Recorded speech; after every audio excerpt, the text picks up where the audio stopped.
మధురం మధురం నీ వాక్యం నా త్రోవకు దీపం నీ వాక్యం. యేసు నామంలో మీకు శుభములు సమృద్ధిగా కలుగునుగాక. మధురం నీ వాక్యం అనే కార్యక్రమానికి స్వాగతం. ఈరోజు మనం 73 గ్రంథములలో యేసు అనే అంశం 36వ భాగంగా జకర్యా గ్రంథంలో యేసు 11 విధాలుగా దర్శనమిస్తాడు అనే అంశాన్ని ధ్యానించుకుందామండి. మధురం మధురం నీ వాక్యం నా త్రోవకు దీపం నీ వాక్యం. ఈ జకర్యా గ్రంథంలో యేసు 11 విధాలుగా మనకి దర్శనమిస్తారు. ఇది కొంచెం డీటెయిల్డ్గా మనం చదువుతాం కాబట్టి జకర్యా గ్రంథంలో యేసు 1వ భాగం, 2వ భాగం, 3వ భాగం అలా ధ్యానించుకుందామండి. ఈ జకర్యా గ్రంథంలో మరి 11 విధాలుగా ప్రభు దర్శనమిస్తారు అని నిన్న ఒకసారి చదువుకున్నాం కదండి. ఈరోజు కూడా ఒకసారి నేను చదువుతాను, మీరు స్క్రీన్ మీద చూడండి, దయచేసి మీరు రాసుకొనండి. కొమ్మ అనబడు నా సేవకుడు, మై సర్వెంట్ ద బ్రాంచ్, 7 కన్నులు గల రాయి, అ స్టోన్ విత్ 7 ఐస్, యాజకుడైన రాజు, a priest seated on the throne, వినయము గల రాజు, అ హంబుల్ కింగ్, మూలరాయి, గుడారపు మేకు, యుద్ధపు విల్లు, corner stone, 10 peg, bow of combat, 30 వెండి నాణములకు అమ్మబడిన కాపరి, a shepherd sold for 30 silver coins, పొడవబడినవాడు, the one who is pierced, శుద్ధి చేయి ఊట, a cleansing fountain, వధింపబడిన కాపరి, the struck down shepherd, ప్రభువు లోకమంతటికి రాజు, the Lord shall be the king over all the earth. ఇప్పుడు ఒక్కొక్కటి మనం ధ్యానించుకుందామండి. ఈ 11 నామాల్లో నిన్న ఒకటి మనం ధ్యానించుకున్నాము. యేసు ప్రభు శుద్ధి చేసే ఊట, అ క్లెన్సింగ్ ఫౌంటైన్ అనేది మనం ధ్యానించుకున్నాం. ఈ గ్రంథ సారాంశం ఏంటంటే, జకర్యా గ్రంథ సారాంశము ప్రజలు బాబిలోనియా ప్రవాసం నుంచి వచ్చిన తర్వాత యూదులు మరి దేవాలయాన్ని పునర్నిర్మించి శుద్ధి పొందాలి. ఈయన మెయిన్ ఏంటంటే మనం శుద్ధి పొందాలి, అప్పుడు మెస్సయ్య యుగం ప్రారంభమవుతుంది అని ఈ గ్రంథ సారాంశం అండి. హగ్గై, జకర్యా ఇద్దరు కలిసే మరి ప్రజల్ని దేవాలయాన్ని నిర్మించాలని వాడిద్దరు కలిసి ప్రోత్సహిస్తారండి, ఎంకరేజ్ చేస్తారనమాట. ముఖ్యంగా సెరుబ్బాబేలు, తర్వాత యెహోషువ, వీళ్ళిద్దరిని మీరు గుర్తుపెట్టుకోవాలన్నమాట. 70 సంవత్సరాల ప్రవాసం తర్వాత మరి యూదులు తిరిగి వస్తారండి యెరూషలేముకి. వచ్చిన తర్వాత వాళ్ళు దేవాలయాన్ని నిర్మించాలి అని ప్రారంభిస్తారు. ఆటంకాలు వస్తాయి. ఆ తర్వాత దేవుని కృపని బట్టి వాళ్ళు ముగిస్తారండి. మరి జెరుబ్బాబేలు నాయకత్వంలో, అలాగే యెహోషువ అన్నమాట. జెరుబ్బాబేలేమో దావీదు సంతతి వాడు, యెహోషువ ప్రధాన యాజకుడు. మీరు ఈ 2 పేర్లు ఈ 2 గ్రంథాల్లో మీరు జ్ఞాపకం పెట్టుకోవాలి. మరి జెరుబ్బాబేలుకి జకర్యా ద్వారా కూడా దేవుడు సందేశాన్ని ఇస్తారండి. జకర్యా 4లో 6 నుంచి 10 వరకు అనమాట. జకర్యా హగ్గై కంటే చిన్నవాడండి. యాక్చువల్గా ఈ జకర్యా బాబిలోనియా ప్రవాసం నుంచి వచ్చేటప్పుడు ఎంత చిన్నవాడంటే 5 సంవత్సరాల వాడంట. అప్పుడు వాళ్ళ తాత ఇద్దో, వాళ్ళ నాన్న పేరు బెరాకియా, వాళ్ళ తాతగారు ఇద్దో, ఆయన ఈ బాబుని ఎత్తుకొని తీసుకొస్తాడంట. ఏదో మనవడని ఎత్తుకొని తీసుకొచ్చాడు, కానీ ఒక గొప్ప ప్రవక్తని తీసుకొస్తున్నాను అని ఆనాడు ఆయన అనుకోలేదండి. అంతేకాకుండా ఈయన గ్రేట్ సినగోగ్ మెంబర్స్లో ఈయన కూడా ఒకరు అనమాట. అంటే బైబిల్లో ఎన్ని గ్రంథాలు ఉండాలి, పాత నిబంధనలో ఎజ్రా ఈయన మెయిన్ ఫౌండర్ అని చెప్తారు, ఈ గ్రంథాలన్నీ పోగు చేశాడని. సో దానికి సినగోగ్ ఉంటుంది కదండి, 71 మెంబర్స్ ఉంటారు కదా, ఇందులో ఈయన కూడా ఒకరు అనమాట జకర్యా. అంతేకాదు యేసు ప్రభు చెప్తాడు మత్తయి సువార్త 23-25లో బలిపీఠానికి దేవాలయానికి మధ్య చంపబడిన బెరాకియా కుమారుడైన జకర్యా హత్యకు కూడా మీరు జవాబు చెప్పాల్సి ఉంటుంది అని. ఈయననేనండి, వీళ్ళ నాన్నగారి పేరు బెరాకియా, తాతయ్య ఇద్దో, 1వ అధ్యాయం 1వ వచనంలో ఉంటుందన్నమాట. సో ఇప్పుడు ఈయన ముందు ఆ దేవాలయాన్ని నిర్మించేటప్పుడు, పునర్నిర్మించేటప్పుడు జెకర్యా ద్వారా కూడా సెరుబాబెలుకి మరి ప్రవచనం ఇస్తారనమాట. 4:6 అని చెప్పాను కదా. అప్పుడు చెప్తాడు, జెకర్యా వెళ్ళి చెప్తాడనమాట, సెరుబాబెలు దేవుడు నీకు ఒక సందేశం చెప్పమన్నారయ్యా అని. ఏంటి అని ఆయన అడిగినప్పుడు చెప్తారనమాట, ఇదిగో శక్తి చేత కాదు, బలం చేత కాదు, నా ఆత్మ ద్వారా నేను దీన్ని జరిగిస్తాను. ఒక పాట ఉంటుంది, శక్తి చేత కాదా నేను, బలముతో నీది కాదా నేను, నా ఆత్మ ద్వారా దీన్ని చేతునని యెహోవా సెలవిచ్చెను. ఓ గొప్ప పర్వతమా సెరుబాబెలు నడ్డగింపను, ఎంత మాత్రపు దానవు నీవనెను, నీవు చదును భూమిగా మారెదవు. అప్పుడు పాడినప్పుడు నాకు అర్థం తెలియలేదండి. కానీ ఇప్పుడు ఏంటి అనంటే, నీ సొంత శక్తి చేత కాదు సెరుబాబెలు ఈ దేవాలయాన్ని నువ్వు నిర్మించేది, నీ బలంతో కాదు, కానీ నా ఆత్మ ద్వారా. దేవుడు ఏం చెప్పారంటే, దేవుడు ఆయన శక్తి ద్వారా, ఆత్మశక్తి ద్వారా దీన్ని నువ్వు కంప్లీట్ చేస్తావు. చాలా ఆటంకాలు వస్తాయన్నమాట. సమరీలు ఆటంకాలని కలుగజేస్తారు. ఆటంకం ఎలా ఉందంటే గొప్ప పర్వతం లాగా. అందుకే 14 సంవత్సరాలు ఆ నిర్మాణం ఆగిపోతుంది, దేవాలయ నిర్మాణం. కానీ ఇప్పుడు ప్రభు చెప్తున్నారు, ఆటంకాలన్నీ నేను తొలగిస్తాను. పర్వతంలాగా ఉంది ఆటంకం, కానీ దాన్ని నేను తొలగిస్తాను. తొలగించిన తర్వాత నీవు ఈ దేవాలయానికి చివరి రాయి కూడా నువ్వే పెడతావు. అప్పుడు ప్రజలు దేవాలయాన్ని చూసి అది పరిపూర్తి అయినప్పుడు, అబ్బా ఎంత సొగసుగా ఉంది, ఎంత సొగసుగా ఉంది అని చెప్తారు. కృప కలుగునుగాక, కృప కలుగునుగాక అని చెప్తారు.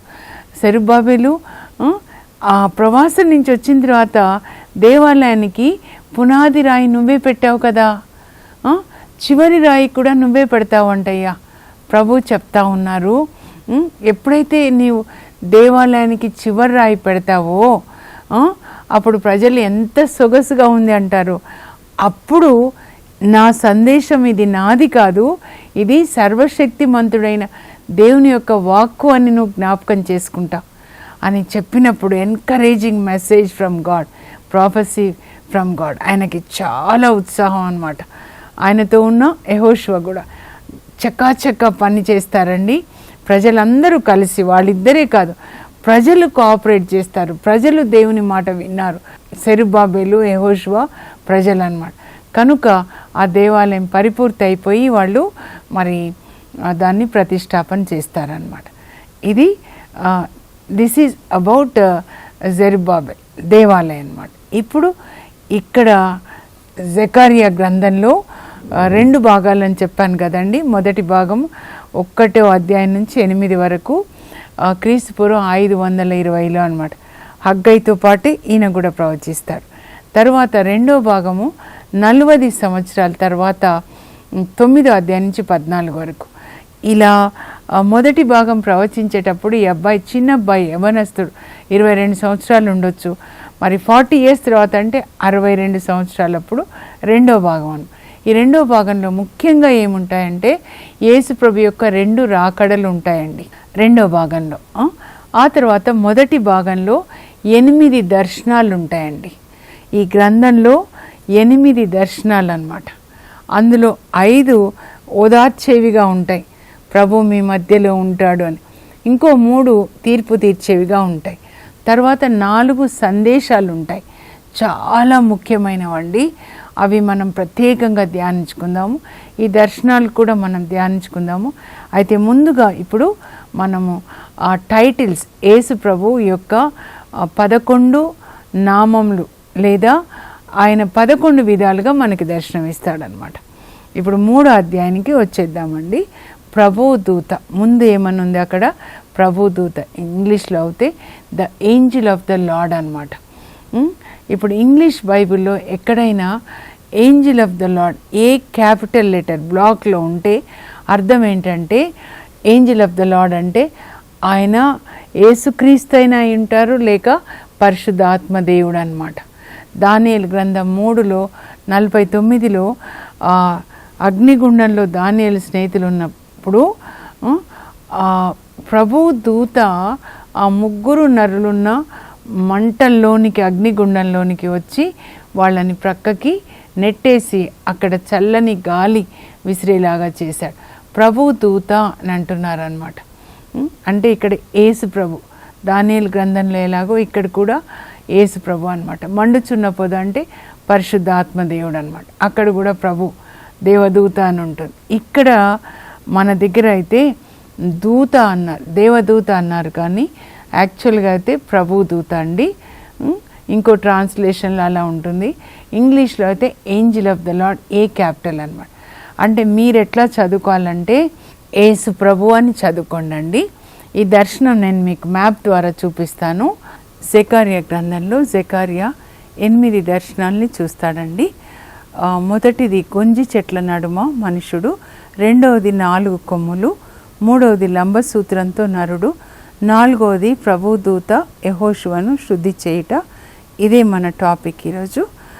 5 దీపస్తంభము, 2 ఓలివ చెట్లు, 6 ఎగురుతున్న గ్రంథపు చుట్ట, 7 గంపలో స్త్రీ, 8 4 రథములు. ఇందులో మొదటి 5 ఓదార్చినవిగా, చివరి 3 తీర్పు తీర్చినవిగా ఉంటాయండి. ఇప్పుడు మనం 4వ దర్శనానికి వచ్చినట్లయితే ఇక్కడ ప్రభు దూత 3వ అధ్యాయంలో ఉంటుందండి. ప్రభు దూత ఉన్నారు. అయితే ఇక్కడ యెహోషువ ఉన్నాడు. యెహోషువకి కుడి వైపున సాతాను. అప్పుడు ఇక్కడ ప్రభు దూత యేసు ప్రభు సాతాన్ని ఖండించి ఇంకా దేవదూతలకి చెప్పి ఈయన మురికి బట్టలు తీసేసి ఈయనకి ప్రశస్తమైన వస్త్రాలు కప్పి తల మీద పాగా పెట్టి హోలీ అంటూ గాడ్ అని అధికారాన్ని ఇస్తాడనమాట. ఈ యెహోషువ ప్రధాన యాజకుడు రాబోయే యేసు ప్రభుకి ముంగుర్తుగా ఉన్నాడు. ఇప్పుడు చూశారు కదా, ఏంటి అంటే ఆ దర్శనంలో సింహాసనం మీద యేసు ప్రభు ఉన్నారండి. యేసు ప్రభు ఎదురుగా యెహోషువ. ఇప్పుడు అక్కడి నుంచి వచ్చాడు కదా యెహోషువ, బాబిలోనియా నుంచి యెరూషలేం వాళ్ళు దేవాలయాన్ని నిర్మించారు కదా, ఆ యెహోషువనే ఈయన చూస్తున్నాడు అనమాట. యేసు ప్రభు ఎదుట ఉన్నాడు. ఆ యెహోషువకి కుడి వైపున మీరు ఊహించుకోనండి, మన తీర్పు కూడా అలాగే.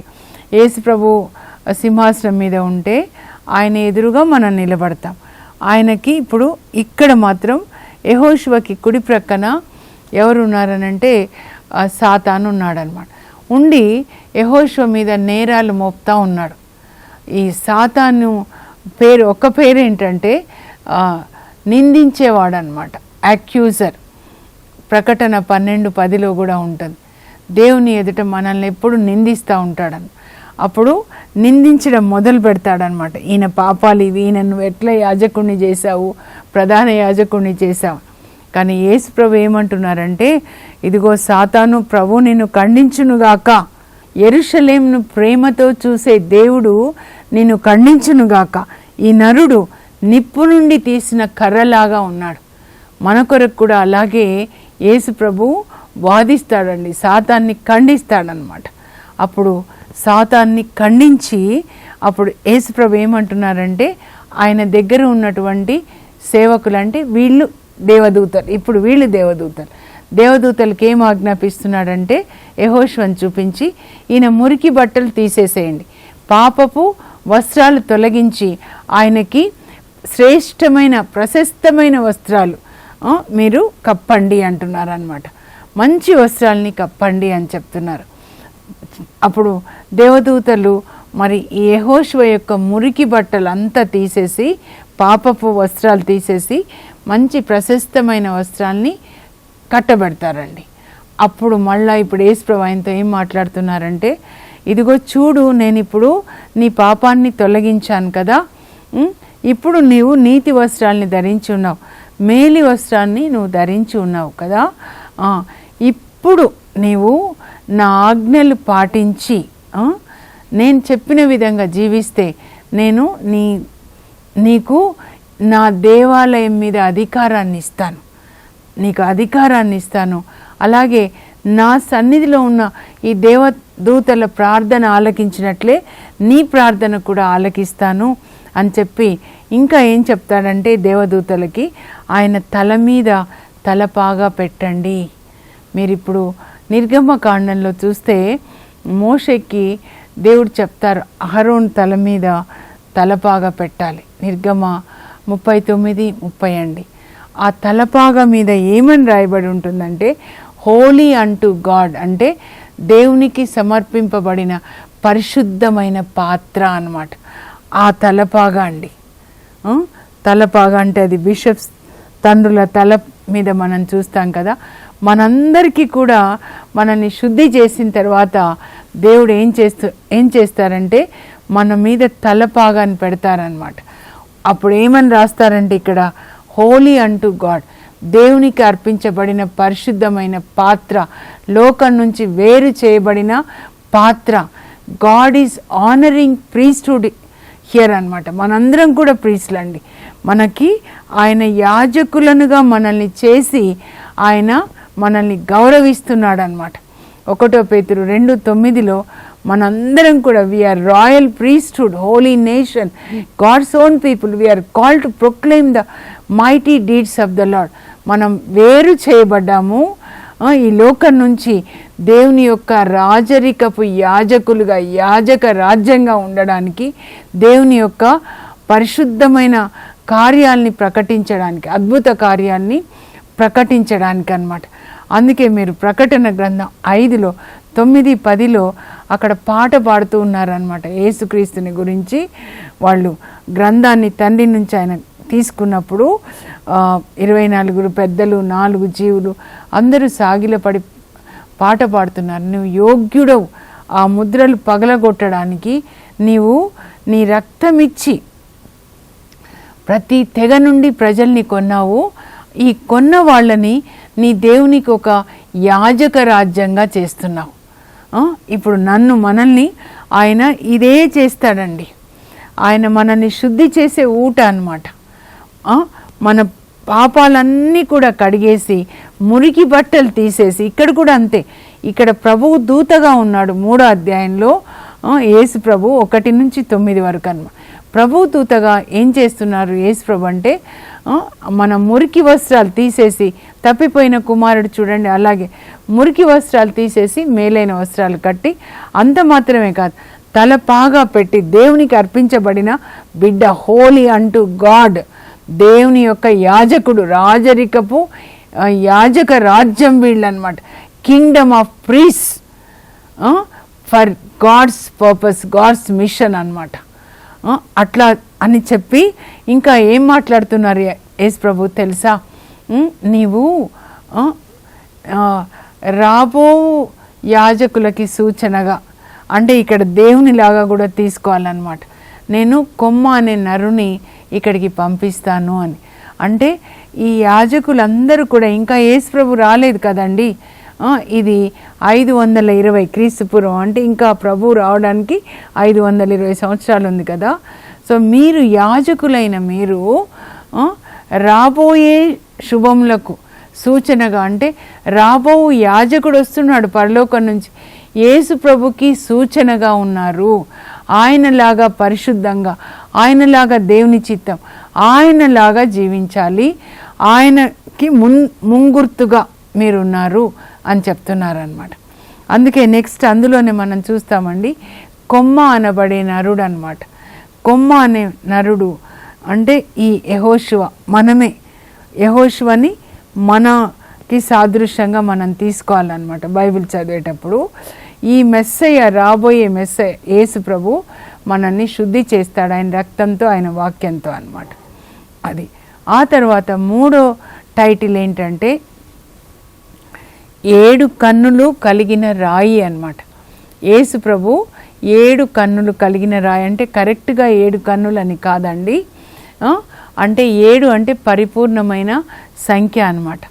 ఈ యేసు ప్రభు యొక్క 7 కన్నులు ఏం చేస్తాయంటే పరలోకం నుంచి ప్రపంచం అంతటా అందరినీ చూస్తూ ఉంటారంటండి. మీ అందరినీ చూస్తారు, నన్ను కూడా చూస్తారు. మీరు పడుకున్న లేచిన ఆయన మిమ్మల్ని చూస్తారు. 139వ కీర్తనలో ఉంటుందన్నమాట. ప్రపంచమంతటినీ చూసే 7 కన్నులు అన్నమాట. దేవుని కన్నులు ఒక్కటి కూడా మరుగై ఉండదంటండి.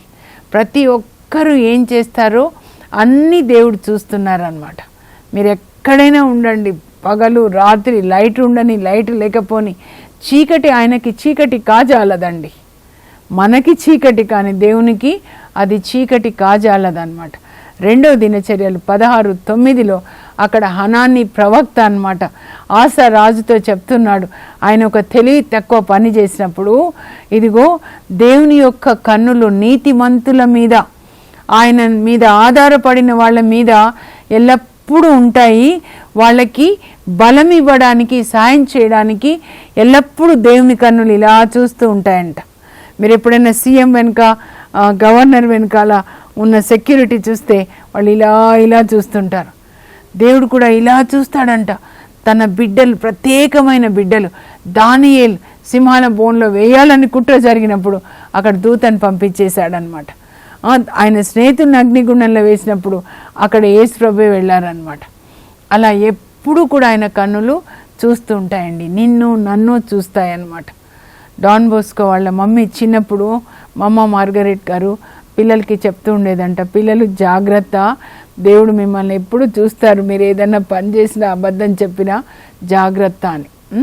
ఇంకా తర్వాత యాజకుడైన రాజుగా మనం చూస్తున్నామండి.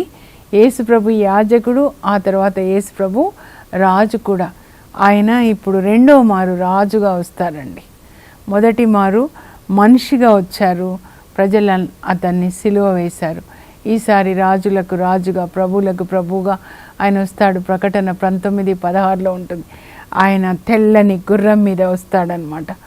రక్తంలో ఉంచబడిన వస్త్రాలు ఆయన ధరించి ఉంటాడు. ఆయన కిరీటాల్ని ధరించాడు. సత్యవంతుడు, నమ్మకపాత్రుడైనటువంటి రాజు, దేవునికి నమ్మకపాత్రంగా ఉన్నాడనమాట. ఆయన రాజుగా రాబోతున్నారు. రాజు ఏం చేస్తారండి? శాసనాలు చేస్తారు. ఈ శాసనాల్ని ప్రజలు పాటించాలి. పోషిస్తాడు రాజు, మంచి కాపరిగా యేసు ప్రభు తన వాక్యంతో. ఆ తర్వాత శత్రువుల బారి నుంచి కాపాడుతాడు. యేసు ప్రభు మనల్ని శత్రు బారి నుంచి కాపాడుతాడు. యాజకునిగా ఆయన ఇప్పుడు కూడా తండ్రి కుడి ప్రక్కన యాజకత్వం చేస్తున్నాడు. మనందరి కొరకు ఆయన విజ్ఞాపన చేస్తున్నాడు. హెబ్రీ 7లో యాజకత్వాన్ని గురించి ఉంటుంది. 7:17 చదివితే, you will be a priest for ever in the order of Melchizedek. Melchizedek యాజక క్రమంన నీవు సదా యాజకుడుగా ఉంటావు. 7:5 కూడా మనందరి కొరకు ఆయన విజ్ఞాపన చేస్తున్నాడు. అయితే ఈ లోకపు యాజకులకి పాత నిబంధనలో వాళ్ళు గొర్రెల రక్తాన్ని ఇచ్చారు, కానీ యేసు ప్రభు ఆయననే గొర్రెపిల్లగా బలి అయ్యాడు. యాజకుడు గొర్రెపిల్లగా ఆయన బలి అయ్యాడనమాట. ఇప్పుడు ప్రార్థన చేసుకుందాం. పరలోకపు మా తండ్రి, మీ పరిశుద్ధ నామం నాకు స్తోత్రం కలుగును గాక. యేసయ్య, మీ ప్రేమని బట్టి వందనాలు ప్రభా. మీ రక్తంలో మమ్మల్ని కడిగి మా మురికి వస్త్రాల్ని, పాపపు వస్త్రాలు తొలగించి మాకు నీతి వస్త్రాన్ని కప్పి ప్రభా, మా తల మీద తలపాగా పెట్టి హోలీ అంటూ గాడ్, దేవునికి అర్పించబడిన పరిశుద్ధమైన పాత్ర అని చెప్పి మమ్మల్ని యాజక రాజ్యంగా ప్రభా తయారు చేసి మాకు అధికారాన్ని ఇచ్చి మమ్మల్ని గౌరవిస్తూ ఉన్నారు ప్రభా. అయ్యా, మీ యొక్క కృపని బట్టి వందనాలు. యాజకునిగా నాయనా, మీరు శాశ్వతమైన యాజకునిగా తండ్రి కుడి ప్రక్కన మా కొరకు ప్రార్థిస్తున్నారు.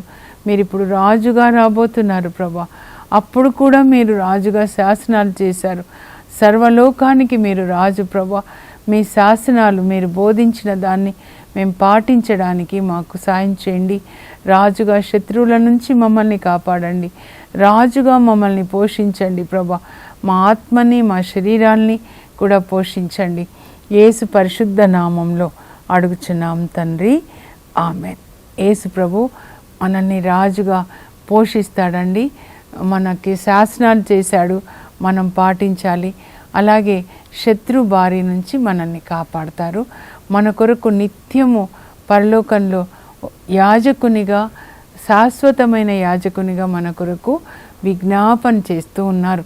మనం నశించిపోకూడదు, దేవుని యొక్క ఆజ్ఞలు పాటించి ఒకరోజు పరలోకంలో ఉండాలని. ఆ కృప దేవుడు మనందరికీ దయచేదురుగాక. God bless you. Have a blessed day.